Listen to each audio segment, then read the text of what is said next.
A TV GP1 conversa com o radialista, jornalista e escritor Tony Rodrigues. Tony, há quanto tempo na estrada trabalhando em rádio, jornal, TV e escrevendo? Bom, escrevendo eu acho que desde a mais tenra idade, né? Desde minha infância, ainda quando eu estudava no primário, no Colégio Afonso Mafrense, anexo Afonso Mafrense, Mário Raulino, em Altos, eu já escrevia pequenos contos e histórias que eu dividia com meus colegas de classe e também com meus professores. Então, desde quando eu era bem pequeno. Como jornalista, já a partir da minha maturidade, 18, 19 anos, eu iniciei como locutor noticiarista na Rádio São José dos Altos, trabalhando com a jornalista Elvira Raulino. E é um período do qual eu me orgulho muito, porque foi o período de aprendizado, né? Aquele momento em que você determina que profissão realmente você quer seguir. E ali eu entendi que seria esta a minha profissão, de jornalista, de contar histórias, de buscar verdades e, logicamente, transformar realidades em benefício daqueles que mais precisam.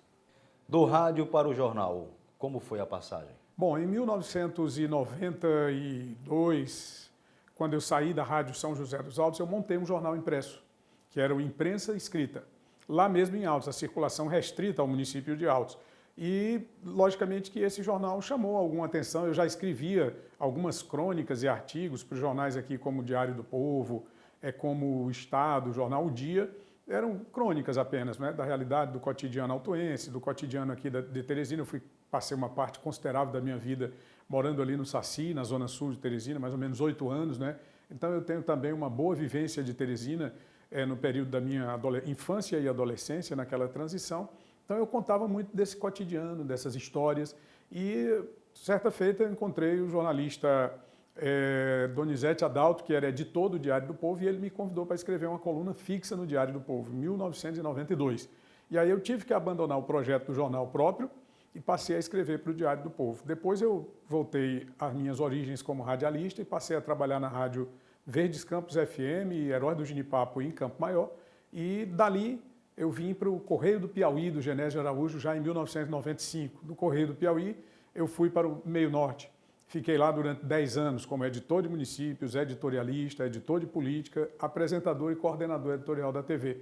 E, logicamente, que foi uma transição natural de cada um, né? Porque a comunicação é a essência de contar as histórias da realidade. E apenas a linguagem é que tem que ser adaptada. E aí a gente deu tudo certo. E a literatura? A literatura segue firme. Nós publicamos agora o 31º livro da nossa autoria, que foi o Cuidado com o que vai dizer.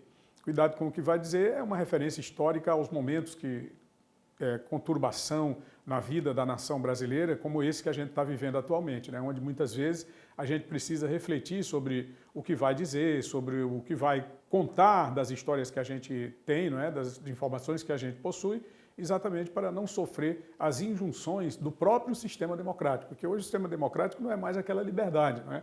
Claro que nunca existiu a história da liberdade de você... É preciso não confundir liberdade com libertinagem, né? Libertinagem é quando você passa a agredir, contar inverdades. Agora, liberdade para dizer o que é verdade, eu defendo sempre.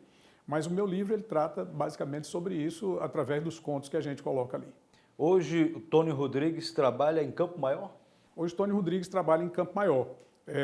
Mas tenho essa oportunidade de, nas redes sociais, como jornalista, manter a minha atuação através dos perfis, né, do Instagram, do TikTok e do YouTube, que é o Tony Rodrigues Além da Notícia, onde eu coloco lá diariamente os vídeos com análise da política nacional e também da política local. Tribunal de Justiça não atrapalha? Não, porque lá você tem um horário específico, né, de 8 até 2 da tarde, eu gravo cedinho da manhã, gravo 7 horas da manhã, e a partir de 8 horas eu já entro no expediente. Aliás, gravo 6 horas, ele entra no ar às 7 horas da manhã. A partir de 8 eu já entro no expediente e só volto a tratar sobre rede social de 3 horas em diante, depois que já muito, né, tenho descansado um pouco, almoçado, e aí é que a gente vai fazer a movimentação dos comentários. Tony Rodrigues já foi vereador?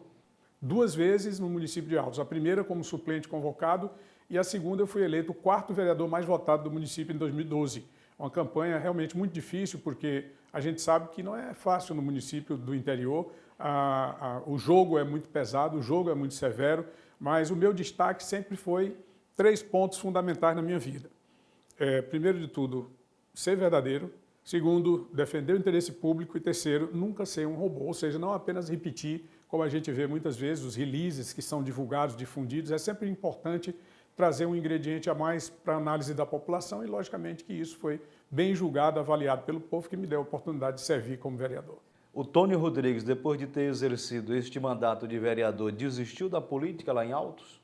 Na verdade, eu não desisti da política. Eu fui tolhido em pleno voo, vamos dizer assim, né? Eu tive que enfrentar, na campanha de reeleição, uma luta muito dura contra os poderes estabelecidos, né? Tanto em nível estadual quanto em nível municipal. E aí pesou muito, né? Houve uma sobrecarga muito grande sobre os ombros de um vereador. Era muito difícil realmente me manter daquela forma, porque exatamente em função do meu perfil, de defender a verdade, defender a transparência, de imaginar que o poder público, e eu acredito que não é um sonho meu, né? Eu acho que vai chegar um momento em que o poder público será verdadeiramente exercido em favor da população. Mas naquele momento havia uma luta a ser travada, que era a busca realmente de que os recursos públicos fossem corretamente aplicados em favor do povo. E aí, aqueles que estavam no poder não entenderam e passaram a perseguir o meu mandato. De modo que eu resolvi me afastar durante um determinado período de tempo, mas no ano passado, em 2024, nós já retomamos um pouco da nossa atuação política. Meu filho, Pedro Rodrigues, que é jornalista, é advogado,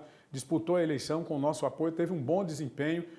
Foi apenas vamos dizer, um ensaio, né? Um treino, porque foram 2 meses e pouco de campanha, muito difícil também.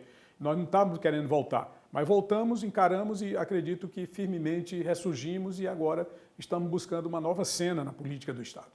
O que levou o Tony Rodrigues a se filiar ao PL? Bom, a simpatia pelos princípios da direita, não é? Do conservadorismo, da família, da pátria, da defesa dos interesses mais caros ao ser humano, como a liberdade econômica, como a liberdade de imprensa e de expressão, e a busca da verdade, que é inconstante. Ela não pode ser uma coisa assim, aliás, a busca da verdade, que é uma constante, ela não pode ser uma inconstância, ela tem que ser constante. Então isso me fez optar pelo partido e, logicamente, trazer aqui, através do PL, a nossa mensagem para o povo do Piauí.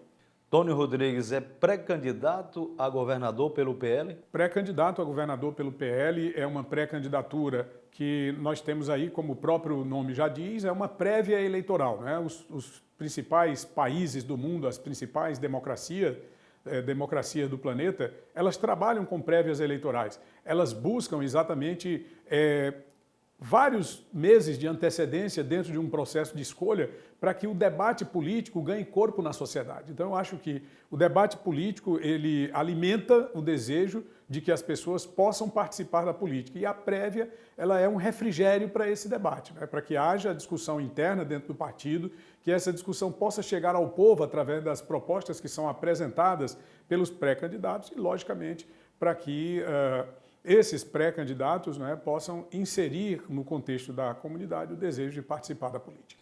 Qual é o propósito do pré-candidato ao governo do Estado, Tony Rodrigues, em sendo candidato a governador do Piauí? Bom, nossa primeira defesa é trabalhar a questão dos recursos públicos do Estado do Piauí, mais transparência sobre aquilo que o Estado realmente arrecada. Hoje nós temos praticamente todos os fundos, que são os repasses constitucionais.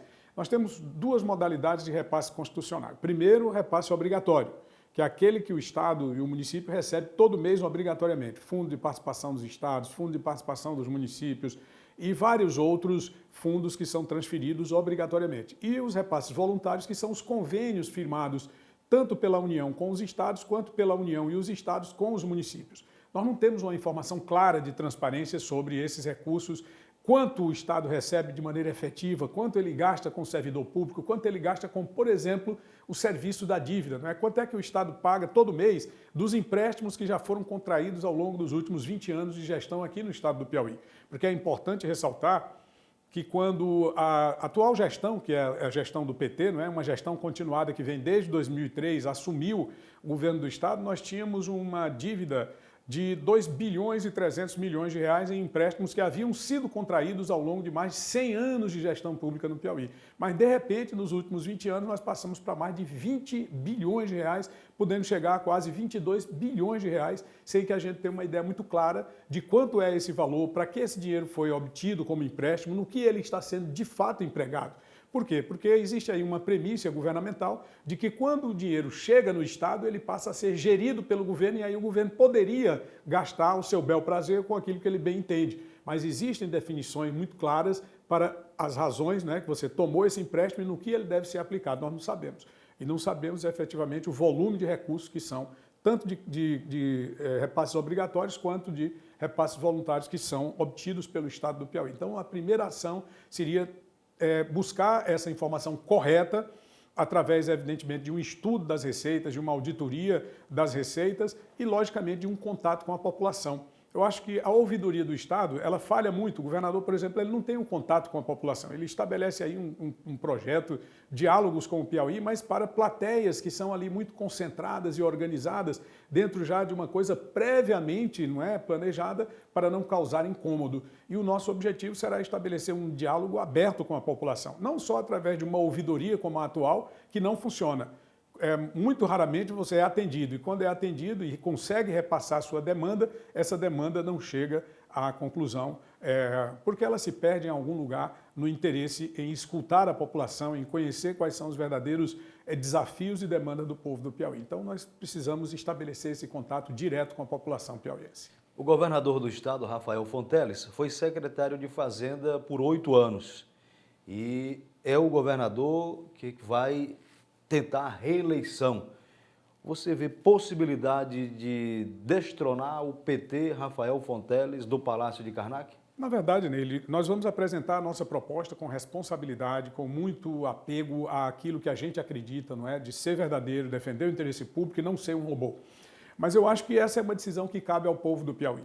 Em diversas oportunidades, o povo do Piauí, vários momentos históricos, vários recortes da história política do Estado, nós tivemos vitória da oposição. Eu posso citar, por exemplo, 1947, com José da Rocha Furtado, que era médico, e ganhou do general Gaioso e Almendra, que era representante de uma continuidade de 15 anos do Estado Novo, do Leônidas Melo, e todo aquele esquema de poder que dominava o Estado, não apenas a cena política, mas, acima de tudo, a cena econômica. Então, o médico se insurge, consegue ser governador. Ele foi muito perseguido no governo, mas ele foi eleito. Nós podemos também avançar um pouco, 1959, para a eleição do Chagas Rodrigues, que era um deputado federal jovem e um político de oposição, mas que destronou o poderoso esquema do Pedro Freitas e do general Gaioso, que apresentou o seu cunhado, Dedé Gaioso, como candidato.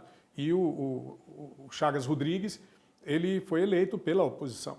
Aí a gente pode avançar um pouco mais também para 1994 com o Mão Santa, que é uma coisa que está mais perto agora do nosso momento histórico, quando ele derrotou o poderoso PFL. Para que você tenha uma ideia, o PFL de 30 deputados tinha 26 deputados.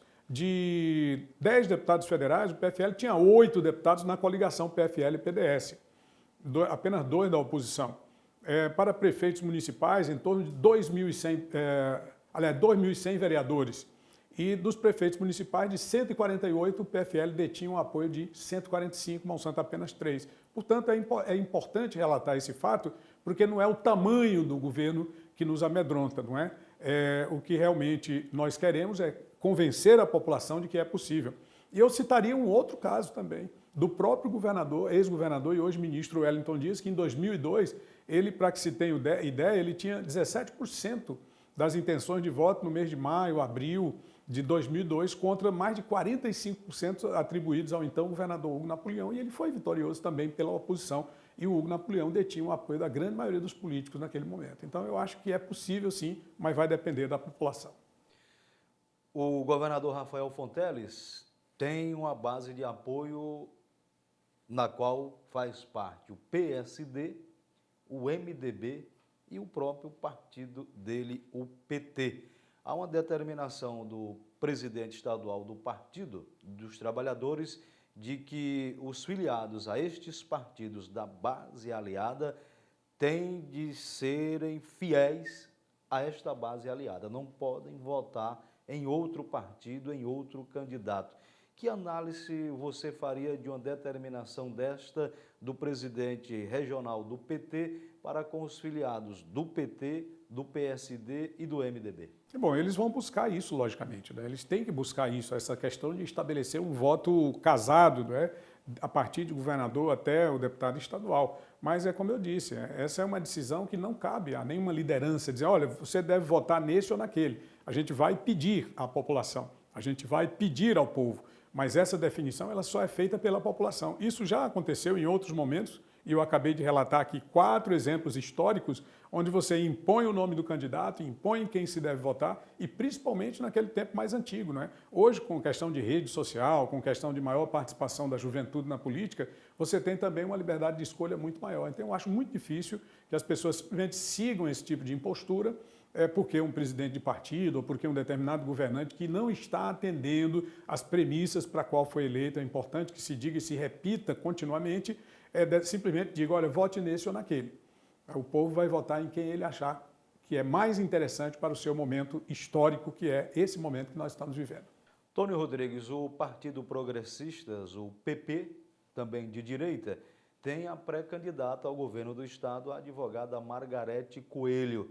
Então, sua pré-candidatura e a dela são 2 pré-candidaturas da direita. Isso atrapalha, divide os votos ou ajuda? Eu acho que cada um, são partidos diferentes, né? Cada um vai apresentar a sua proposta. Eu acho que a ex-deputada Margarete é uma figura de grande valor na história da política do estado do Piauí. Ela tem toda uma história, não é, que vem de muitos anos e logicamente, já participou de grandes decisões e de grandes momentos da história recente na política, inclusive quando lutou pela manutenção do nosso status quo na Câmara Federal e, logicamente, suas lutas em defesa da mulher piauiense, em defesa da mulher brasileira e, logicamente, que ela tem a sua proposta e ela vai encaminhar durante a campanha eleitoral. Mas cada um é cada um, né? É importante ressaltar que todo candidato tem o seu próprio CPF, ela tem a proposta dela, eu tenho a nossa proposta que vem encampada e corroborada pelo Partido Liberal, não apenas pelo estatuto, não apenas pelos manuais partidários, mas também pela convivência com as lideranças e com os eleitores da direita do estado do Piauí. Então a gente vai buscar principalmente essa ressonância e esse respaldo para tentar também avançar, não é? Junto aos eleitores de outros espectros políticos, porque a gente estabelece como diálogo, não é? Você não vai falar só para aquele espectro político, você vai tentar falar para todos e convencer a maior parte da população de que a sua proposta é a melhor. Tony Rodrigues, hoje, onde o governo do estado mais falha, onde mais erra? Eu acho que a politização extremada de todas as ações públicas, o fato do governador estar em campanha permanente, que eu acho que isso preconiza também aí uma coisa escancarada, que é o uso da máquina pública em favor da exaltação da imagem. Você hoje vê que existe um controle da narrativa pelo governo do estado, oferecendo inclusive pouquíssimo espaço para que a oposição possa se manifestar, às vezes quase nenhum espaço. E aí a oposição tem que buscar as redes sociais para conversar com o povo. E eu acho que isso também tem furado muito essa bolha de autodeterminação do governo, não é? De querer falar sozinho, de querer controlar sozinho a cena política. Então eu acho que ele falha muito nesse aspecto. Acho que falha muito em comprometer a imagem, a lisura da máquina pública com essa tentativa de exaltação da própria imagem. Termina que muitas obras são realizadas sem qualquer tipo de qualidade. A gente vê estradas que são feitas hoje, daqui a 3, 4 meses estão totalmente quebradas. Vou citar um exemplo aqui, que é a PI 113, que vai de Teresina a José de Freitas, naquele trecho que sai da Estaca Zero em direção a José de Freitas. Ele foi inaugurado em dezembro de 2023, inaugurado e entregue para a população a um custo elevadíssimo e teve que ser completamente refeito em julho de 2024, ou seja, apenas 6 meses depois a estrada ela foi praticamente diluída inteiramente, o governo teve que tirar o asfalto e botar uma nova capa asfáltica em inúmeros trechos daquela rodovia pela falta de qualidade. Eu tenho mostrado também continuamente nas redes sociais essa precariedade das obras públicas, sobremaneira no tocante a rodovias estaduais, que é onde o governo faz mais propaganda, não é? E o que as pessoas nos mandam contradiz completamente aquela realidade que é apregoada pelo governo, né? Que é só o ouro. A gente vê tanto buraco, eu até coloco às vezes embaixo na legenda só o ouro, mas olha a quantidade de buraco que tem uma rodovia dessa. Então eu acho que outra coisa que ele peca muito na história da precariedade, da qualidade das obras, né? Obras sem qualidade, entrega obras muito caras, mas que não têm a qualidade necessária para o povo do Piauí. Outra questão é a questão da saúde pública. A gente ouve falar toda hora de telesaúde, saúde digital, mas se você for agora nos organismos públicos de atendimento em saúde, no hospital HGV, no ambulatório azul ali do HGV, se você buscar o atendimento propriamente dito, você vai ver que essa realidade não é condizente com aquilo que você vê na propaganda. E o mais grave, que eu acho, é você querer impor às pessoas isso como se fosse uma realidade, uma narrativa, que é uma coisa alternativa sua. Você, mesmo que você, eu acho que nem as pessoas que dizem isso acreditam que isso seja verdade, mas ele continua, insiste e gasta muito dinheiro para que essa seja a propaganda, não é? Aquela pessoa que está no mais distante recôndito do estado do Piauí, quando chega na capital ou quando chega em algum hospital público, mesmo nesses que estão sendo geridos já por organizações sociais, né, que são organizações, na verdade, privadas, porque tem dono, né? Parnaíba, Picos, Floriano, muitos desses hospitais, você chega lá, a realidade é outra. Inclusive, quando a gente está falando aqui, você pode observar nos comentários o que vai aparecer realmente de pessoas se manifestando sobre isso. Um outro fato que eu chamaria a atenção pela gravidade é a questão do abastecimento de água. É impossível você conviver em pleno século XXI com a situação de falta d'água, como nós estamos vivendo em Teresina hoje. Teresina, no final de semana, passou quase 72 horas sem água.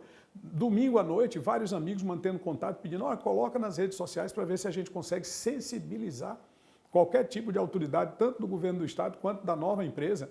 E aí as personalidades do governo, ao invés de trabalhar na resolução do problema ao longo dos anos em que eles estiveram à frente, agora ficam colocando a culpa na empresa privada que assumiu há 2, 3 meses a gestão das águas aqui no estado do Piauí. Não estou dizendo que ela não tem, mas você não pode pegar 20 anos de gestão, que era a Gespisa, controlada pelo governo do PT, e agora os políticos do PT, do MDB, do PSD, ficarem criticando a empresa e pedindo solução para o problema, quando essa solução esteve ao alcance da mão deles e não foi ofertada adequadamente ao povo. Na verdade, o que aconteceu em relação ao problema da água é que o governador ele fugiu do problema. Quando você entrega para a gestão da iniciativa privada, você está assinando um atestado de que não tem condições, não tem competência de cuidar daquele caso e daquele problema.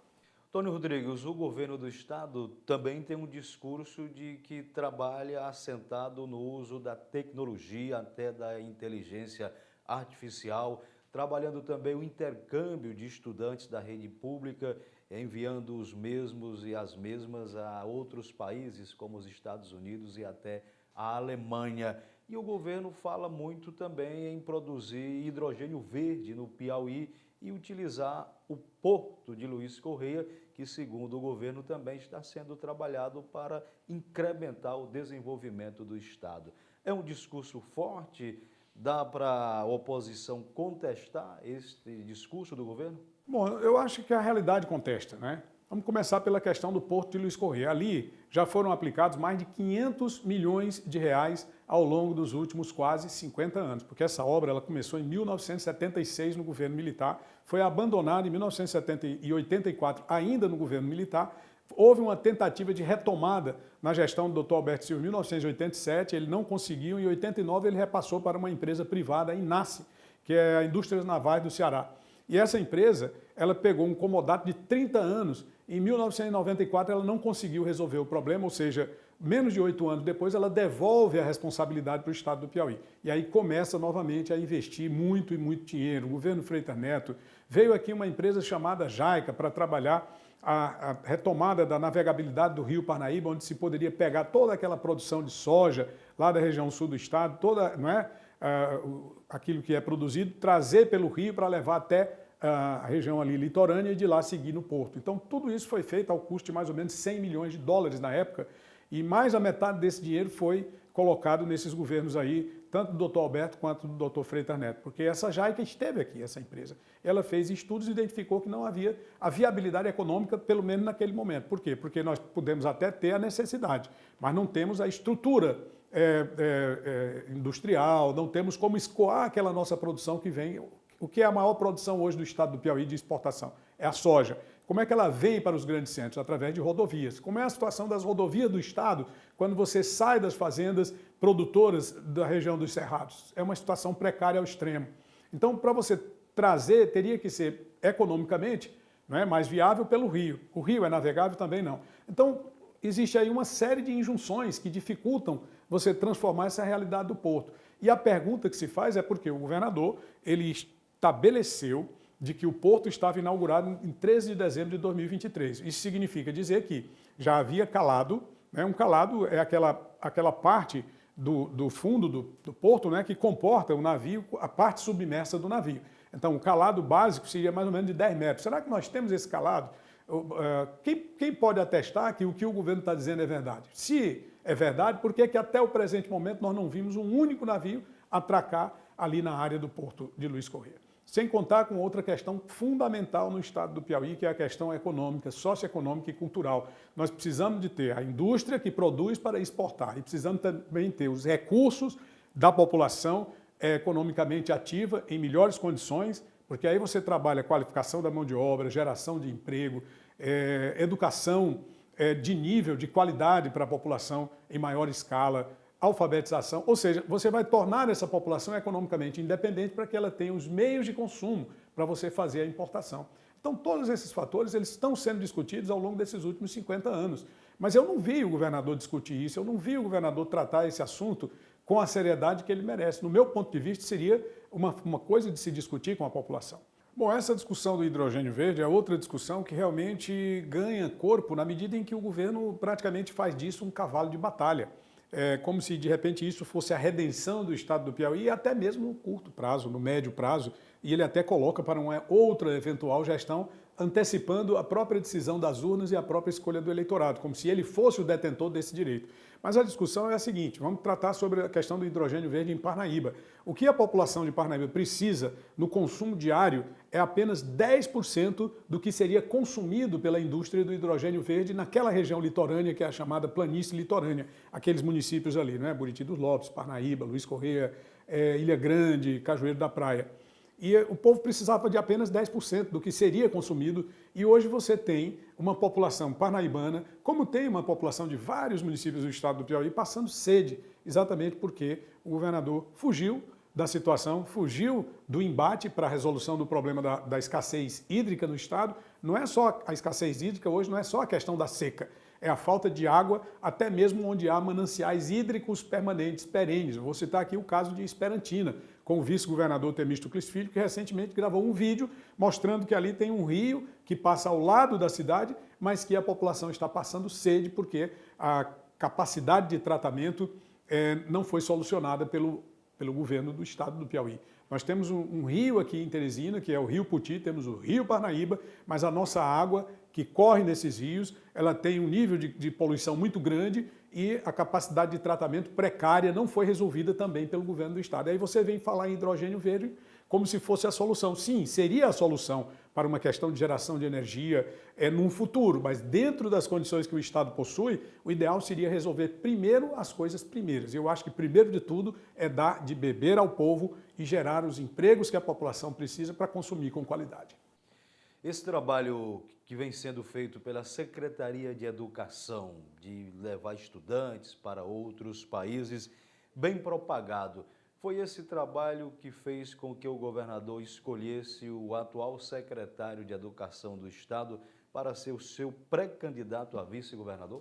Ele está fazendo um trabalho de levar os estudantes para outros países, né, para conhecer a realidade dos outros países. Eu acho que o primeiro de tudo seria conhecer a realidade do Piauí, porque você precisa conhecer aquilo que você vai enfrentar para modificar. Então, o estudante piauiense ele precisa primeiro conhecer a verdade sobre o seu governo, a verdade sobre o seu estado, para poder tratar imediatamente de modificar e buscar resultados diferentes. Existe uma colocação muito bem feita pelo físico Albert Einstein, quando ele dizia o seguinte, que não se chega a um lugar diferente seguindo sempre pelo mesmo caminho. O estudante do Piauí, sobretudo o estudante da rede pública do Estado, tem que conhecer primeiro o Piauí, tem que conhecer primeiro a realidade socioeconômica e cultural do nosso Estado, para depois ele avançar sobre outros estados. Porque você vai lá ver uma realidade extremamente diferente, extremamente benéfica, ver um welfare state praticamente, um estado do bem-estar social na Europa, que lá eles vivem no estado do bem-estar social, com pleno emprego, com produtividade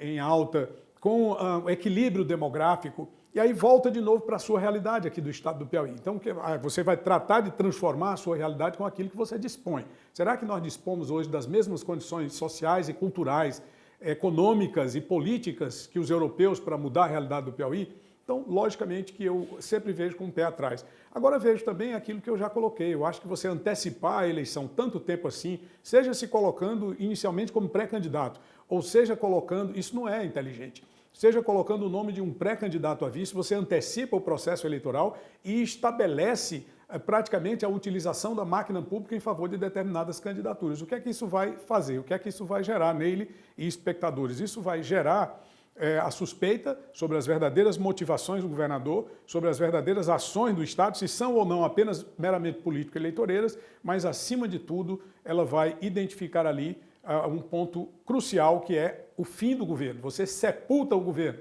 deixa de tratar a questão administrativa para tratar exclusivamente da questão político-eleitoral. Então você sepulta completamente qualquer chance de uma retomada de desenvolvimento ou de uma retomada de ação administrativa no tempo que ainda resta para a gestão do Rafael Fonteles. Tônio Rodrigues, muitas pessoas que visitam o Piauí, inclusive artistas que vão ao nosso litoral, que vão a São Raimundo Nonato, a vários pontos turísticos do estado, saem elogiando esses pontos turísticos. Que, digamos assim, papel terá o turismo no seu projeto de governo? Bom, primeiro de tudo, o turismo do Piauí, ele é a nossa indústria sem chaminé, não é? O estado do Piauí é um estado que possui uma dinâmica muito interessante no aspecto turístico, porque ele tem lá na região da Serra da Capivara a história o berço do homem americano. Ele tem mais para cá, na região do Médio Parnaíba, a questão da colonização portuguesa, os traços da colonização portuguesa. Tem a cidade de Teresina, que é considerada ali entre dois rios, não é? Que é uma maravilha. Você chega ali no encontro dos rios, ali no encontro das águas, na região do Porto Velho, você se depara com toda a estrutura que existe de iniciativa privada. Mas aí quando você chega na efetividade do serviço público, vamos ao litoral do estado do Piauí, você tem as praias mais belas e mais preservadas. Por quê? Porque nós não temos ainda o porto.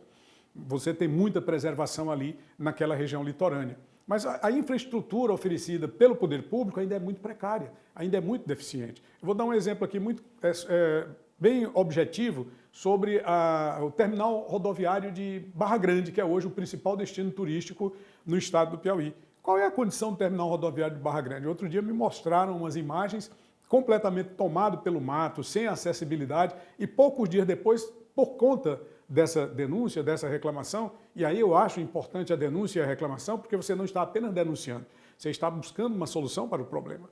E aí, poucos dias depois, houve ali uma capina, uma varrição, aí fizeram uma melhoria, mas a precariedade continua no acesso aos serviços elementares do estado do Piauí. Então, primeiro de tudo, nós temos que dotar o estado de uma infraestrutura, tanto rodoviária quanto dentro dos próprios ambientes turísticos, como São Raimundo Nonato. A água em São Raimundo Nonato atende o turista, se ele chega lá, ele tem água, se ele chega lá, ele tem boas estradas, se ele chega lá, ele tem um serviço de orientação turística realmente eficaz. Então, tudo isso precisa ser pensado. Você não tem que trabalhar só a questão da qualificação da mão de obra, não tem que botar só os resorts, construir os hotéis. Você tem que fazer com que as pessoas cheguem lá. E lá chegando, elas tenham energia de qualidade, abastecimento de água de qualidade e serviços de qualidade. Tônio Rodrigues, enquanto você planeja e imagina um plano de governo, há também a necessidade do PL planejar a formação de uma chapa. Candidatos a deputados estaduais, federais e ao Senado. Como é que está este trabalho? Bom, esse trabalho está sendo conduzido pelo presidente Tiago Junqueira, muito bem conduzido, por sinal, tanto na definição das prévias eleitorais do partido, que preconizam o nosso nome, o nome do ex-deputado Mainha também, que se apresenta como pré-candidato, como, evidentemente, a definição de nomes que, porventura, venham a compor as chapas proporcionais, tanto para deputado federal quanto para estadual. O que nós sabemos, nesse momento, é que nós vamos ter candidato a governador e vamos ter candidato a senador, que no caso será o próprio Tiago Junqueira. Que, por sinal, por falar em Tiago Junqueira, ele é muito conhecido na região de Amarante, ali no Médio Parnaíba, como Tiágua, porque desde que ele chegou lá como produtor rural de grande impacto e de grande projeção, ele começou a atender a população pela falta de água. E o nome dele é Tiago e as pessoas, olha, é o Tiágua, porque ele dá água para as pessoas. Mas o Tiago, essa definição já existe, ele está coordenando o processo. Eu acredito que essa perspectiva ela deva ser apresentada nas próximas semanas, da gente dizer o que é que a gente vai ter, candidato a deputado estadual ou candidato a deputado federal. Vamos ver também, logicamente, as injunções e condições da temperatura política, não é? Porque, às vezes, um determinado partido captura praticamente todas as lideranças, por razões diversas, e aí a gente tem que conviver com a possibilidade que nos é oferecida. Tônio Rodrigues, radialista, jornalista e escritor, em nome da produção da TV GP1, eu agradeço a você por ter tirado um tempo na sua agenda, que é lotada, e ter vindo aqui conversar conosco. Muito obrigado e boa sorte nessa empreitada político-eleitoral. Muito obrigado a você, Neile, muito obrigado a toda a equipe, aqui do GP1, é um portal que eu acompanho com frequência, gosto muito do material exclusivo de vocês e gosto muito e principalmente de que aqui ainda se faz reportagem, né? Coisa que a gente vê muito pouco nos veículos de comunicação aqui do estado do Rio. É preciso trabalhar mais reportagem, reportar mais o sentimento popular. E eu fico muito agradecido pela oportunidade que me foi oferecida nesse momento.